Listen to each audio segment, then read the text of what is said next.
Bonjour et bienvenue à cette vidéo numéro 5 de la semaine 1 pour notre formation internationale en astronomie pour enseignants. Dans cette vidéo, je vous montre comment utiliser le logiciel Planétarium Stellarium et dans les prochaines vidéos, j'utiliserai Stellarium pour vous montrer le ciel à différents endroits sur Terre, en fait à différentes latitudes. Alors, je vais en faire 3 dans le fond, une pour les latitudes autour de 40-45 degrés nord, une autre vidéo pour les latitudes autour de 20 degrés nord et une autre pour la zone équatoriale. Je crois qu'avec ces 3 vidéos, je vais couvrir tous les participants de la formation, mais si je me trompe et qu'il y a des gens plus loin dans l'hémisphère sud, faites-moi signe et je vais essayer de faire une vidéo pour vous. Pour cette vidéo, je vais fermer ma caméra afin que vous puissiez bien voir la fenêtre de Stellarium. Alors, quand on ouvre le logiciel Stellarium, le logiciel prend directement la date et l'heure de votre ordinateur. Alors, voici la date à laquelle je fais la vidéo, l'heure présentement ici, dans le fuseau horaire de l'Est, dans le fond, dans la province de Québec au Canada. Et ça montre aussi mon heure, en fait, en fonction du temps universel. Ça, c'est dans la dernière version de Stellarium. Alors, vous voyez un menu ici en bas. L'autre menu est à gauche. Et d'ailleurs, je vous amène tout de suite dans la première option en haut, qui est ce que vous devez faire en premier, c'est-à-dire dire au logiciel où vous êtes situé afin que le ciel soit vraiment le ciel au-dessus de vos têtes. Alors, il y a différentes options. Vous pouvez cliquer approximativement sur la carte. Ils ont une très grande base de données, alors c'est assez facile de trouver une ville qui est pas trop loin d'où vous êtes. Ça n'a pas besoin d'être exact afin de vous montrer assez bien le ciel. Vous pouvez aussi utiliser la latitude et longitude exactement. Et une fois que vous avez, dans le fond, choisi votre localisation, vous pouvez cliquer « Utiliser le lieu actuel comme position par défaut ». Donc, Stellarium va retenir où vous êtes et l'utiliser à chaque fois que vous allez ouvrir le programme. Une nouvelle option dans la dernière version de Stellarium est d'utiliser la position actuelle à partir de l'adresse IP. C'est quand même intéressant aussi.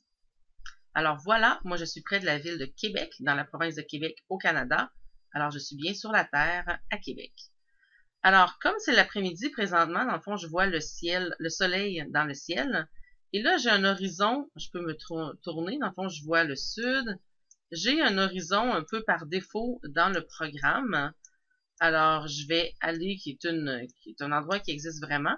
Alors, je vais aller changer ça parce que pour vous montrer les détails, j'aime bien avoir un horizon plat. Alors, vous voyez, j'ai cliqué sur Affichage. Ici, j'ai différentes options et je viens dans Paysage et je prends Horizon 0. Alors, ça me fait un horizon plat tout simplement et je vais enlever la brume. Personnellement, j'aime moins quand ils mettent une petite brume au-dessus de l'horizon. Je trouve que c'est moins clair comme image. Alors, voilà. C'est moins réaliste, mais au moins j'ai un horizon très plat. Alors, dans Stellarium, on peut faire beaucoup de choses. On peut accélérer le temps, on peut changer plusieurs données de l'affichage. Alors, je vais commencer par accélérer le temps. Et ce que j'aime bien, c'est prendre la fenêtre date et heure et venir la placer dans un coin, justement, qui nuit pas trop à mon utilisation Stellarium. Et comme ça, je peux toujours voir la date et l'heure. Alors, si j'augmente le temps, et les commandes pour le temps sont ici dans le bas. Alors, justement, il faut que je déplace ma petite fenêtre un petit peu. Alors, pour faire la vidéo, j'ai eu à modifier un peu mon affichage. Alors, tout ne rentre pas aussi bien dans ma fenêtre. Mais bon, alors vous voyez le principe. Je peux ici accélérer le temps. En fait, vous avez toujours l'information qui apparaît ici. Alors, je peux accélérer le temps. C'est pas encore très rapide. Vous voyez l'heure changer. Oh, on commence à le voir. Et voilà. Alors, je vais le laisser comme ça. On voit très bien ici le soleil qui se déplace vers l'ouest. Et si je tourne à l'horizon ouest, vous allez voir, il va se coucher. Il ne se couchera pas exactement à l'ouest, mais bien au sud-ouest de ma perspective. Parce qu'on n'est plus, en fait, il se couchait exactement à l'ouest à l'équinoxe, et là, maintenant, il est au sud-ouest. Alors maintenant, il fait noir. On peut voir les principales étoiles sont déjà identifiées. Vous voyez comment tout semble se coucher à l'horizon ouest. Et là, si je reviens de l'autre côté, vous allez voir à l'horizon est des choses qui se lèvent. Et là, c'est un peu étrange. En fait, par défaut, maintenant, ils vont mettre les radians, les pluies d'étoiles filantes. Alors, je vais les enlever.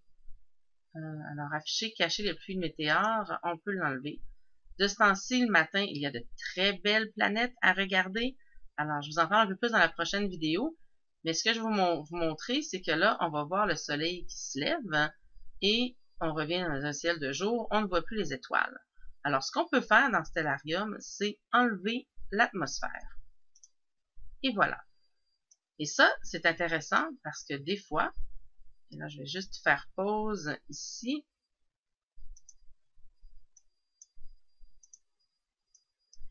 Alors, c'est intéressant parce que très souvent, on oublie que les étoiles sont dans le ciel tout le temps. En fait, sont toujours là. C'est juste qu'on ne les voit pas de jour puisque notre atmosphère diffuse la lumière du soleil et devient, en fond, opaque. On ne peut pas voir au travers. Si on pouvait enlever l'atmosphère, on verrait le soleil et on verrait aussi les étoiles plutôt. On verrait un ciel noir avec les étoiles. Alors, c'est intéressant. Et d'ailleurs, c'est ce qu'on voit sur les photos de la Lune quand les astronautes des missions Apollo sont allés sur la Lune. On voyait les astronautes qui étaient éclairés par le soleil et on voyait très bien quand même le fond du ciel qui était noir parce qu'il n'y a pas d'atmosphère sur la Lune. Alors, c'est une des options intéressantes à montrer dans Stellarium et ensuite on peut continuer à accélérer le temps. Alors, accélérer le temps ici pour montrer un peu comment tout bouge dans le ciel. Alors, je vais attendre d'être rendu le soir. Dans le fond, comme vous montrer un ciel de soir ces temps-ci, donc environ vers 18 heures. Alors, je peux ajuster ici. OK, alors je vais mettre le ciel de 18 heures. Et là, évidemment, vous allez peut-être vouloir avoir plus d'informations. On peut venir mettre les lignes des constellations. On peut faire afficher le nom des constellations. Et c'est là aussi qu'on peut faire afficher les dessins des constellations. Alors, c'est quand même intéressant de voir les dessins, ce que les gens ont imaginé dans le ciel. Et parfois, juste les lignes aussi, c'est très utile. Une autre chose qu'on peut faire afficher, ce sont les limites des constellations. Afficher les délimitations juste ici. Et là, vous allez voir que les constellations sont en fait des régions du ciel. Alors, cette étoile-ci, même si elle n'est pas dans le dessin du Verseau, elle fait partie de la constellation du Verseau parce qu'elle est dans cette région-ci du ciel. Alors maintenant, le ciel au complet est divisé en 88 régions qui représentent les 88 constellations officielles reconnues aujourd'hui. Alors, voici une option. Je vais les enlever pour l'instant. Alors, vous avez les constellations que vous pouvez afficher. Vous avez aussi différentes options. Alors, si on regarde dans le bas ici, ça, les grilles équatoriales et azimutales, dans le fond, c'est un système de coordonnées qu'on utilise en astronomie, soit basé sur l'horizon auquel on est situé, ou la grille équatoriale, dans le fond, qui représente un peu les lignes de longitude et latitude sur Terre, mais à ce moment-là, qu'on projette dans l'espace, dans la sphère céleste. Vous pouvez enlever le sol si vous voulez voir sous l'horizon. Vous pouvez enlever les points cardinaux. Personnellement, je les garde toujours, je trouve ça très utile, mais il m'arrive, comme je vous ai montré, d'enlever l'atmosphère.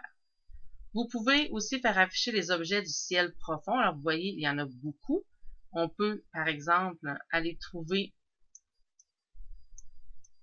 un objet ici. Ah, la galaxie d'Andromède. Alors, je peux cliquer dessus. Avec la barre espace, je peux la centrer.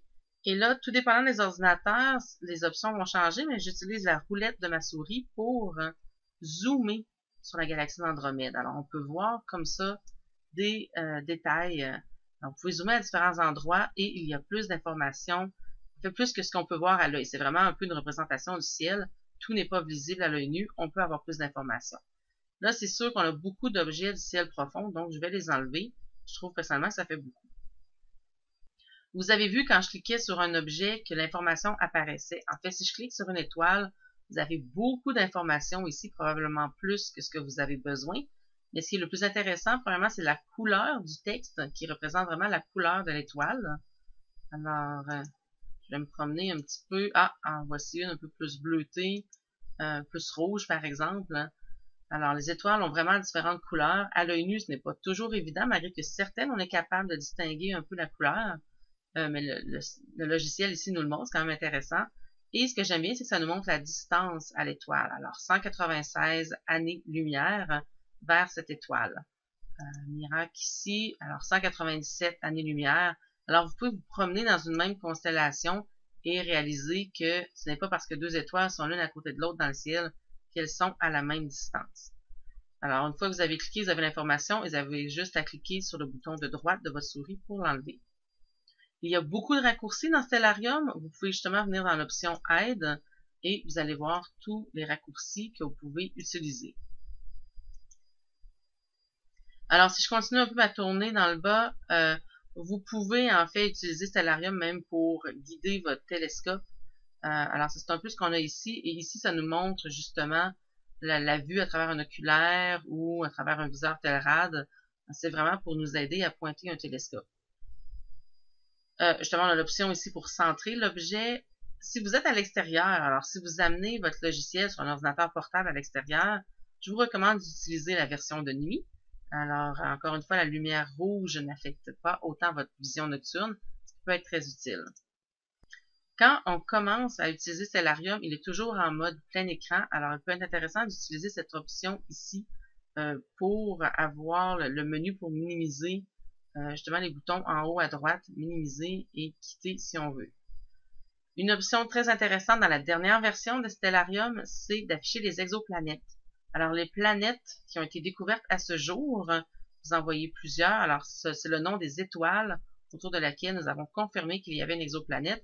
Même, par exemple, celle que j'ai choisie ici, l'étoile HD 3651, qui est à une distance de 36 années-lumière environ, a 2 exoplanètes, donc exoplanètes B et C. Elles n'ont pas de très beaux noms pour l'instant. Vous pouvez voir. Et c'est intéressant de voir comment certaines régions du ciel semblent avoir plus d'exoplanètes, comme celle-là ici. C'est tout simplement parce que le télescope Kepler, qui a été le meilleur télescope jusqu'à maintenant pour découvrir les exoplanètes, pointait dans cette direction-là. Alors, je vais enlever les exoplanètes pour l'instant. Vous avez justement les radians des pluies météores. On l'a vu à travers un oculaire. Vous pouvez afficher des satellites artificiels aussi. C'est des options que j'utilise moins, mais j'utilise beaucoup le temps. Ici, justement, les constellations. Ici, je vous amène dans le menu à gauche. Vous avez vu la situation, la date et l'heure, affichage, plusieurs options intéressantes ici. Donc, vous pouvez jouer avec les options pour voir un peu ce qu'il y a. On peut faire afficher certains repères intéressants, le paysage. Ah oui, et je vous montre ici, vous pouvez changer les constellations pour montrer différentes cultures. Je trouve ça vraiment intéressant. On pourrait, par exemple, aller voir les constellations égyptiennes. Et voici, ce serait très différent. Alors, j'ai un géant dans le ciel, alors que je ne l'avais pas il y a quelques minutes. Et d'ailleurs, je viens juste de remarquer qu'il y a une partie du géant ici qui est le dauphin dans la mythologie grecque. Alors, je vais revenir à l'occidental pour l'instant pour me retrouver un petit peu plus. Et voilà. Alors, les autres options, ici, justement, je peux faire une recherche. Je peux écrire le nom d'un objet, aller le trouver. Vous pouvez aussi regarder dans les listes. Et finalement, dans la configuration générale, vous pouvez changer la langue par défaut. Si vous avez à faire des présentations en anglais, par exemple, il est facile de changer ici. Alors, je crois que ça fait le tour des menus de Stellarium. Alors, dans les prochaines vidéos, je vais utiliser Stellarium pour vous montrer le ciel à différents endroits. Alors voilà, c'était l'introduction à Stellarium.